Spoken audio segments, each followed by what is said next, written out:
अरे कहाँ रह गया बंटी और उसके पापा? कब से वेट कर रहे हैं, कब आएंगे ये लोग? मम्मी अभी तो बात हुई थी, बोल रहे थे रास्ते में, बस आते ही होंगे। ये देखो आ गए। नमस्ते मम्मी जी। हाँ हाँ ठीक है, खुश रहो। नमस्ते जी। नमस्ते नमस्ते। और बताइए क्या करते हैं आप? वो सामने मॉल है ना, मैं उसमें काम करता हूँ। अच्छा, मॉल में क्या करते हैं आप वहाँ? मैं उस मॉल में वॉचमैन हूँ। व्हाट? वॉचमैन मतलब चौकीदार? सोनाली, हद है, तुझे चौकीदार का ही बेटा पसंद आया और कोई नहीं मिला? अरे कम से कम हमारे स्टेटस के बारे में तो सोच लेती। हाँ माँ, लेकिन बंटी बहुत अच्छा लड़का है, मुझे बहुत खुश रखेगा। शट अप सोनाली, क्या अच्छा है? और अच्छा होने से क्या होता है आज के जमाने में? पैसा तो नहीं है ना? उनका स्टैंडर्ड, उनका स्टेटस हमसे बहुत डाउन है। और सुन, तूने मुझे जो इसकी फोटो दिखाई थी उसमें तो एक बहुत बड़ी गाड़ी के साथ खड़ा था। उसे देखकर मुझे लगा कि किसी पैसे वाले का लड़का है, तभी तो मैंने हाँ बोला और तेरे साथ उससे मिलने यहाँ चली आई। और ये चौकीदार का बेटा है। मुझे ये बात पहले पता होती ना तो मैं तेरे साथ इससे मिलने यहाँ कभी नहीं आती। मम्मी जी आप ये सब क्या बोले जा रही हो? सोनाली ने मुझे बताया था कि आप हम दोनों की शादी के लिए तैयार हो गई थी, तो फिर अब ये सब क्यों बोल रहे हो आप? सुनो, खबरदार जो मुझे मम्मी जी कहा। तुम्हारी औकात नहीं कि तुम मुझे मम्मी बोलो। और वैसे भी तुम्हारी शादी मेरी बेटी के साथ हुई नहीं है अभी, और ना ही कभी मैं होने दूंगी। ये अच्छे कपड़े देखकर, तुम्हारी पर्सनैलिटी देखकर बेवकूफ बन गई मैं। मुझे लगा कि तुम अमीर होगे, पर नहीं, सिर्फ ये कपड़े ही चमकदार हैं तुम्हारे, जेबें तो बिल्कुल खाली है। देखिए, भले ही हम गरीब हैं, लेकिन विश्वास रखिए आपकी बेटी हमारे घर में खुश रहेगी, उसको किसी चीज की कमी नहीं होने देंगे हम। रहने दीजिए, क्या खुश रखेंगे आप? आप दोनों बाप बेटे मिलकर जितना कमाते नहीं होगे ना महीने में, उतना एक दिन में मेरी बेटी खर्च कर देती है, समझे आप? खुश रखेंगे? अरे तुम जैसे फटीचरों की हिम्मत भी कैसे हुई हमारे से मिलने आने की? यहाँ पर निकलो यहाँ से और अपने बेटे को भी लेके जाओ।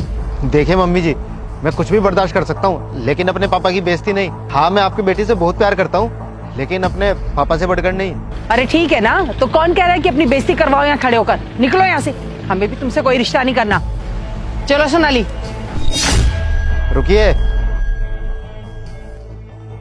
पापा आपने बिल्कुल सही कहा था।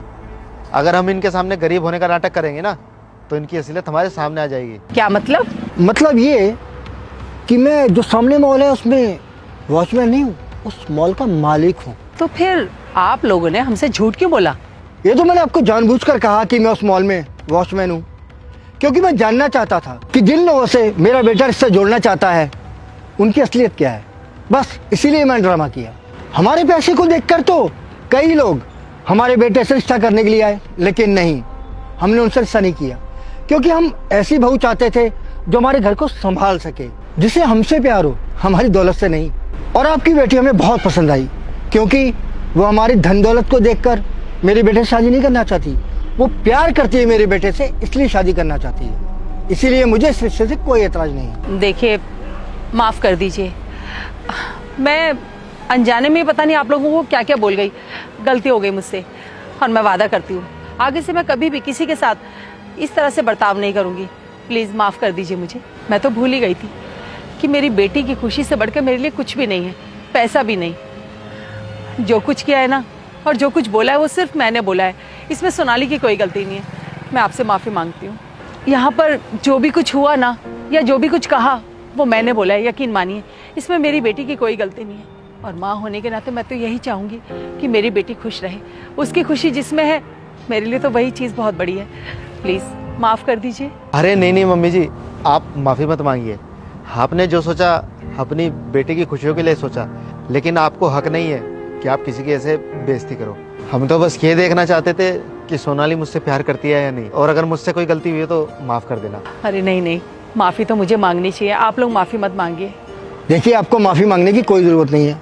हर माँ बाप चाहता है कि उसकी बेटी किसी अच्छे घर में जाए, जहाँ वो आराम से अपनी ज़िंदगी गुजार सके। अरे अब यही खड़े खड़े बातें करेंगे क्या? अब रिश्ता पक्का हो गया है तो मुँह मीठा करते हैं। आइए।